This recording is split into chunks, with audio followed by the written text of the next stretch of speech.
नमस्कार दोस्तों, स्वागत है आप सभी का आज के मुख्य समाचार के इस वीडियो में। जी हां दोस्तों, मोदी सरकार की तरफ से बड़ी और महत्वपूर्ण खबर की अपडेट निकल कर आ रही है, जिसकी सटीक जानकारी हम आपको इस वीडियो में देंगे। बस आप इस वीडियो के साथ अंत तक बने रहिए। लेकिन इससे पहले आपसे एक छोटी सी रिक्वेस्ट है कि मुझे इस वीडियो को बनाने में बहुत मेहनत लगती है, तो इस मेहनत के लिए इस वीडियो पर एक लाइक जरूर कीजिएगा। साथ ही वीडियो के नीचे दिए गए इस लाल बटन को दबाकर चैनल को सब्सक्राइब कीजिए और घंटी को भी दबाइए, ताकि आपको दिन भर की बड़ी खबरों की जानकारी लगातार मिलती रहे। तो चलिए दोस्तों, एक एक करके सभी बड़ी खबरों के बारे में जान लेते हैं। तो दोस्तों, आज की पहली बड़ी खबर की अपडेट की बात करें तो 1 नवंबर को अमेरिका में लॉन्च होगी कोरोना वैक्सीन, जाने भारत कितना करीब। जी हां, दुनिया भर में कोरोना का ग्राफ तेजी से ऊपर भाग रहा है। संक्रमण और मौत के आंकड़े तेजी से बढ़ रहे हैं। इस बीच अमेरिका से एक अच्छी खबर आ रही है कि अमेरिका के राष्ट्रपति डोनाल्ड ट्रंप ने कोरोना वैक्सीन लॉन्च करने की तारीख पक्की कर दी है। ट्रंप ने 1 नवंबर से अमेरिका में वैक्सीन लगाने का काम शुरू करने का दावा किया है। पूरी दुनिया को इसके नतीजों का इंतजार रहेगा।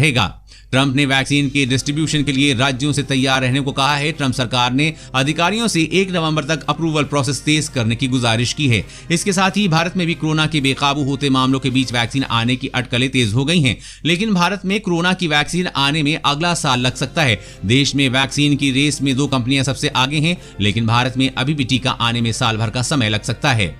और अगली बड़ी खबर की बात करें तो यात्रियों के लिए खुशखबरी, अब वेटिंग लिस्ट का झंझट ही खत्म, बेफिक्र होकर कराएं टिकट बुक। जी हां, भारतीय रेलवे ने यात्रियों के लिए एक ऐतिहासिक कदम उठाया है। अब आपको ट्रेन में टिकट बुक कराने से पहले वेटिंग लिस्ट की चिंता करने की जरूरत नहीं होगी। भारतीय रेलवे ने आपको कंफर्म सीट का रिजर्वेशन देने का प्लान बना लिया है। अब आपको ट्रेन में सीट मिलना तय है। भारतीय रेलवे ने कहा है कि यात्रियों को कंफर्म सीट देने के लिए क्लोन ट्रेन चलाई जाएगी। ये कुल मिलाकर किसी भी एक ट्रेन के साथ अतिरिक्त ट्रेन चलाने जैसा है। यानी अगर किसी ट्रेन में ज्यादा यात्री लोग टिकट करवाते हैं तो एक एक्स्ट्रा ट्रेन भी चलाई जाएगी, ताकि वेटिंग लिस्ट की समस्या खत्म हो जाए। और अगली बड़ी खबर की बात करें तो अब भारतीय सेना ने और भी महत्वपूर्ण चोटी पर कब्जा कर लिया है। चीन हुआ बेचैन। जी हां, लगातार चीनी सैनिकों की घुसपैठ को नाकाम करने के बाद भारत ने पैंगोंग इलाके के दक्षिणी तट पर सामरिक रूप से महत्वपूर्ण 3 पर्वतीय चोटियों पर अपनी उपस्थिति और मजबूत कर ली है। सरकारी सूत्रों ने यह जानकारी दी है। वास्तविक नियंत्रण रेखा यानी कि LAC के भारतीय सीमा के अंदर पैंगोंग झील के उत्तरी तट पर भी एहतियाती उपाय के तहत सैनिकों की तैनाती में कुछ बदलाव किए हैं।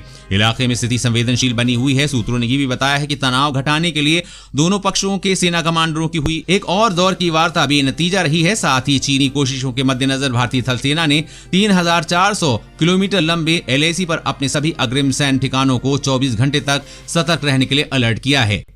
और अगली बड़ी खबर की बात करें तो मोदी सरकार ला रही है नया कानून, जिससे कबाड़ हो जाएंगी आपकी पुरानी गाड़ी। जानिए कैसे।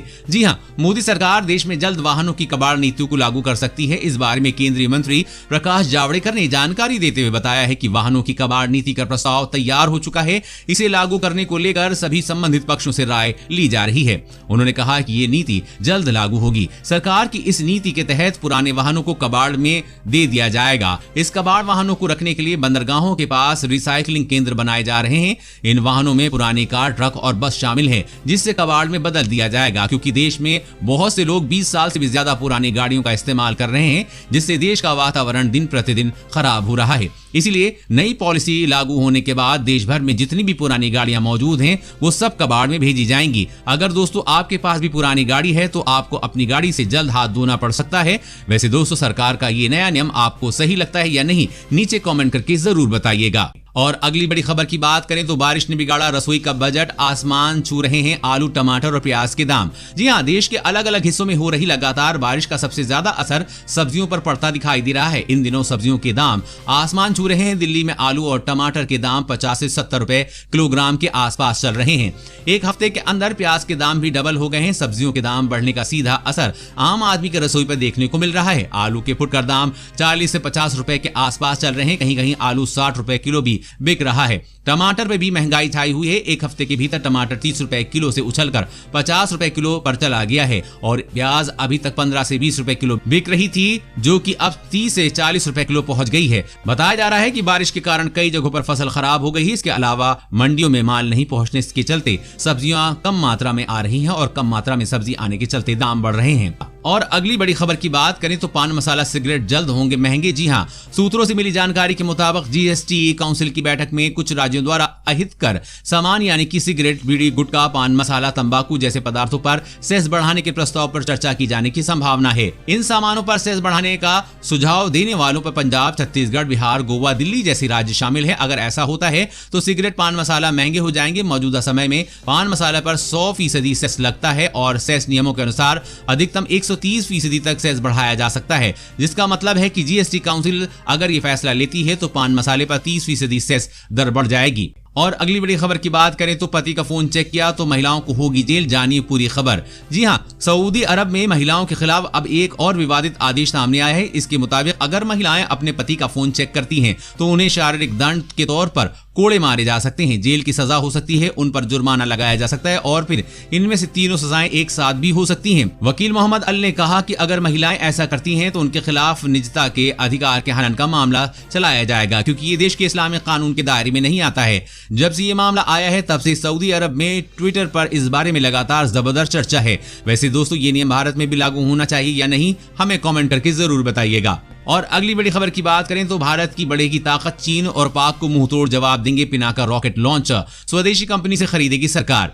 जी हां, सीमा पर चीन के साथ तनाव के बीच अपनी सैन्य शक्तियों की और भी अधिक मजबूत करने के उद्देश्य से रक्षा मंत्रालय ने पिनाका रॉकेट लॉन्चर खरीदने के लिए 2580 करोड़ रुपए का समझौता किया है। रक्षा मंत्रालय ने 6 सैन्य रेजिमेंट के लिए 2580 करोड़ रुपए की लागत से पिनाका रॉकेट लॉन्चर खरीदने को लेकर 2 घरेलू रक्षा कंपनियों के साथ समझौता किया है।